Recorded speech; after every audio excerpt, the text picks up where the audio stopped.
Monster world में सबसे mysterious monster जो तैर भी सकता है और उड़ भी सकता है, जिसका साइज तो बहुत ही बड़ा है। तो इसकी आज हम डार्क मिस्ट्री को सोल्व करने वाले हैं। तो जुड़े रहिए इस वीडियो में शुरू से लेकर अंत तक, क्योंकि ये वीडियो मिस्टीरियस फैक्ट्स और स्टोरी से भरी हुई है। मैं आपसे वादा करता हूँ कि जब आप इस वीडियो को देख रहे होंगे तो आप एक अलग ही डायमेंशन में होंगे। कभी कभार ऐसा लगता है कि हमारा प्लेनेट एक खतरनाक जगह बन सकता है रहने के लिए, जिससे जैसे साइंटिस्ट यूनिवर्स की रिसर्च करते जा रहे हैं वैसे वैसे अलग और खतरनाक तरह की मिस्ट्रीज हमारे सामने आ रही हैं। हम सिर्फ समुद्र का 5% हिस्सा ही डिस्कवर कर पाए हैं। हर किसी को इस बात का खौफ है कि समुद्र की गहराई में कौन कौन से क्रीचर रहते हैं। ऐसा ही एक मॉन्स्टर है कुतलू, जिसका सबसे पहले जिक्र साल 1928 में HP लवक्राफ्ट नाम वाले ऑथर ने अपनी बुक द कुतलू में ही जिक्र किया है। ये बुक इतनी मशहूर हुई कि लोगों ने इस मॉन्स्टर को असली समझना शुरू कर दिया था, लेकिन कई लोगों का अभी तक ये मानना है कि ये मॉन्स्टर यानी कि गुतलू असली हो सकता है, जो अरब की गहराई में रहता है। इस बुक के आने के बाद गुतलू से जुड़ी मिस्ट्रीज बड़ी होती गयी और लोगों के मन में गुतलू का डर बैठने लगा। तब क्या होता कि गुतलू सिर्फ किताब के पन्नों में नहीं होता, बल्कि असलियत में आज के वक्त में आ जाता। हमारी दुनिया किस तरह बदल जाती अगर हम गुतलू जैसे मॉन्स्टर को ढूंढ लें, तो हमें क्या चीजें फेस करनी पड़ेंगी।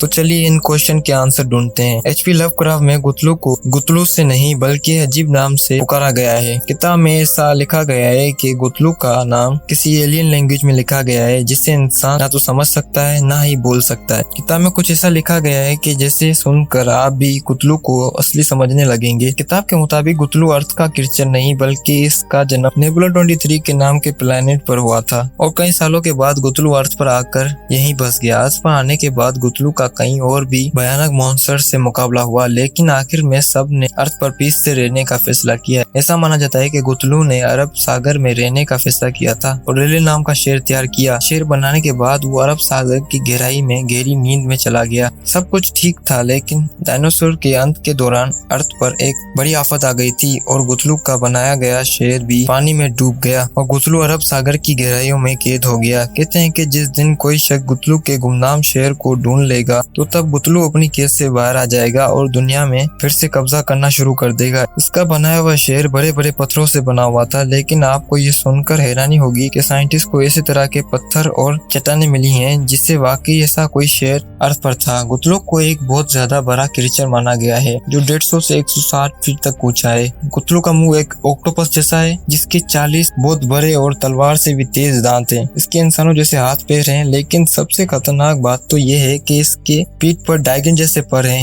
जिसकी वजह से गुतलू समंदर में भी रह सकता है और आसमान में भी उड़ सकता है। गुतलू की आंखों को हिप्नोटाइज करने वाली कहा गया है, यानी अगर कोई इंसान इसकी आंखों में देख ले तो वो पागल हो जाएगा और गुतलू उसे हर रूप से कंट्रोल भी कर सकता है। HP लवक्राफ्ट ने ये लिखा है कि गुतलू का जन्म सिर्फ इंसानों के दिल में डर फैलाने के लिए हुआ है। इस बात का डर कि अगर हमने नेचर से छेड़छाड़ करने की कोशिश की तो समुद्र की गहराइयों से इंसानों का अंत जाग उठेगा। अगर गुतलू जहाँ कैद होगा, हमें इस जगह की खबर भी नहीं हो पाएगी। अगर किसी ने गुतलू ढूंढ भी लिया तो गुतलू उसे वहीं खत्म कर देगा। अगर कोई जिंदा लौट भी आ जाए तो हम इसकी बातों का कभी भी यकीन नहीं करेंगे। अगर ऐसा कोई शख्स गुतलू को देखकर वापस आ जाए तो वो गुतलू की हिप्नोटाइज की पावर में होगा और वो वापस आकर गुतलू की जमीन पर लौटने की तैयारी कर रहा होगा। अगर गुतलू जाग जाता है तो वो हमें सबसे पहले अरब सागर में देखने को मिलेगा, जहाँ इसने एक शेर बनाया था। नींद से उठने के बाद वो सबसे पहले ह्यूमंस को मारना शुरू कर देगा, जिसके लिए इसका पहला हमला न्यूजीलैंड पर होगा, जो अरब सागर के सबसे पास है। जिस तरह की गुतलू की पावर है, तो इसकी बुनियाद पर अकेला न्यूजीलैंड टिक भी नहीं पाएगा। हर कंट्री को एक साथ होकर इस मॉन्स्टर का सामना करने के लिए सोचना पड़ेगा और न्यू टेक्निक्स बनानी पड़ेगी कि इस जैसे ताकतवर मॉन्स्टर को कैसे फेस किया जाए।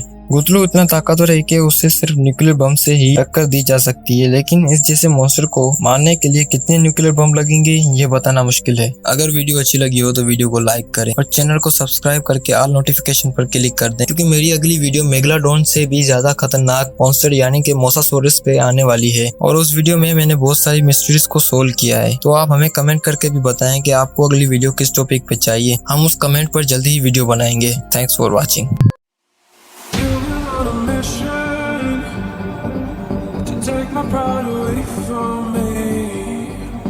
You don't ever listen, and you live with your complacency. You don't scare me, but you should fear me. The sun is setting, don't trust your hearing. You made a monster, a mere imposter.